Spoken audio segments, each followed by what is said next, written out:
What's the story with Hyundai Rallycross? Sure.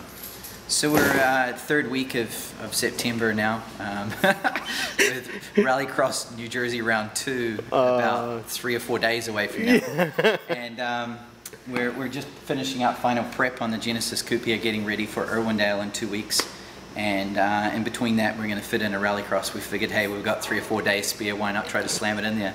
But really hats off to Hyundai for pulling the pin on this project and this program. It's a new series, but with the manufacturer as aggressive as they are right now, they kind of see the potential to be in this market with more presence. We've done a great job with the Genesis Coupe, and now we're going to look at diversing into other sports. We've had the opportunity to purchase a 2002-2003 Hyundai Accent World Rally car, and although that may sound like it's 7-8 years old, it's actually a car that was purchased by an individual, a team in England. They purchased all of the World Rally car assets, transporters, trucks, engine programs, fixtures, molds for the body, everything, like some, I think, 20 cars. And for the last 5 years, they've continued to develop the cars. They won the British Rally Championship 2007, 2008, and 2009. So the cars, although have a date on them that is 7 years old, they're really only a couple of years old. They've continued to develop the suspension, they've continued to develop the engines. In the form of the way that the Rallycross rules are written, we have to conform to more passive style differentials, front and rear and center. So their electronic aids have been removed off the car, but that will be very, very similar to the Fords and now the Citroën that's coming out here.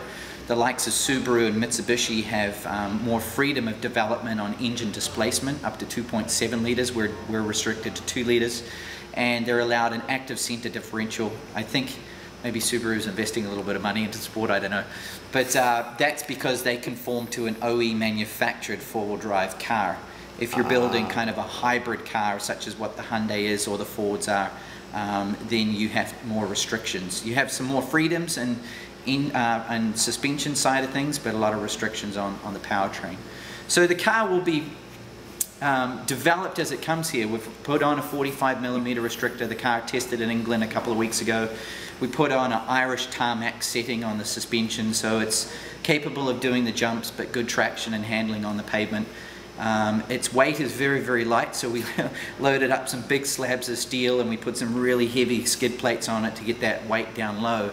And I think the only thing that's going to really slow the car down is the fact that we pick it up out of the ports on Thursday, we wrap it and load in on Friday.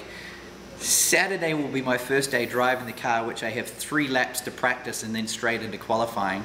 And then we do 3 or 4 heat races on Sunday. So it's potentially even a steeper learning curve than I had at Pikes Peak this year. But we're confident that the car will be sound, solid, and proven. It's just going to take an event or two for me to come up to speed. You've got seasoned teams, you've got seasoned drivers. And at the end of the day, we're several months ahead of where we need to be, and that's why we're looking at this now with Hyundai. We're in September leading into October for rounds 2 and 3. We have the off season to develop the car, and then come March of next year with a planned 6 to 8 round championship series, we'll be ahead of the game. So we might be a little bit behind now, but it's all in solid planning.